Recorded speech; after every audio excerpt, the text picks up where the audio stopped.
Right ఇక YCP మంత్రి మేరుగు నాగార్జున మాట్లాడుతున్నారు. ఇప్పుడు లైవ్ చూద్దాం. ఇప్పుడు నీ యొక్క మొత్తం నీ మనసులో ఉన్నాయి బయటికి తీసి మమ్మల్ని తొక్కే కార్యక్రమం తప్ప వేరే విషయం లేదు. నేను అడుగుతా ఉన్నా చంద్రబాబుని, నువ్వు ఎందుకు ఇంత బరి తెగించి మాట్లాడుతా ఉన్నావు? రాజకీయాల్లో నువ్వు ఉండేవాడివి, ఈరోజు పల్లెల్లోకి వచ్చి ఓటు ఎలా అడుగుతావని అడుగుతా ఉన్నా. ఏ ముఖం పెట్టుకుని ఎస్సీ కాలనీకి వెళ్తావు? ఏ ముఖం పెట్టుకుని బీసీ కాలనీకి వెళ్తావు? ఏ ముఖం పెట్టుకుని ఈ రాష్ట్రంలో ఉన్నటువంటి డ్రైవర్ వృత్తి చేసుకునే వాళ్ళని అడుగుతావు?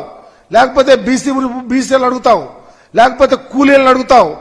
నేను ప్రాధేయపడి అడుగుతా ఉన్నా, ఈ రాష్ట్రంలో ఉన్నటువంటి పేద ఎస్సీలు, పేదలు, ఎస్సీలు, ఎస్టీలు, బీసీలు, మైనారిటీలు, ఈ శ్రామికులు, డ్రైవర్లు, అలాగే ఈరోజు కూలీలు, ఇది గమనించండి.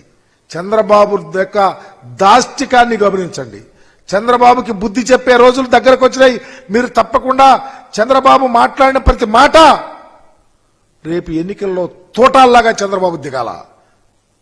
జగన్మోహన్ రెడ్డి గారు మీ కొరకు ఈ వ్యవస్థలో ఏ ముఖ్యమంత్రి ఈ రాష్ట్ర చరిత్రలో కానీ దేశంలో కానీ ఇంత క్యాలిక్యులేటెడ్గా, ఇంత ధైర్యంగా, ఇంత ఒక్క పైసా వృధా కాకుండా పేదల కుటుంబాలు, వాళ్ళ పిల్లల చదువులు, ఇంగ్లీష్ మీడియం, ఇళ్ల స్థలాలు, ఆరోగ్యం, మహిళలకు ఇచ్చే అవకాశాలు, చాలా గొప్ప ఆలోచనలతో పరిపాలన జరుగుతూ ఉంటే, ఇంతకన్నా గొప్ప పరిపాలన చేయాలని ముందుకు వస్తూ ఉంటే నువ్వు ఏ సమాధానం చెప్పి ఓట్లడిగి రేపు గెలవాలని చూస్తా ఉన్నావు?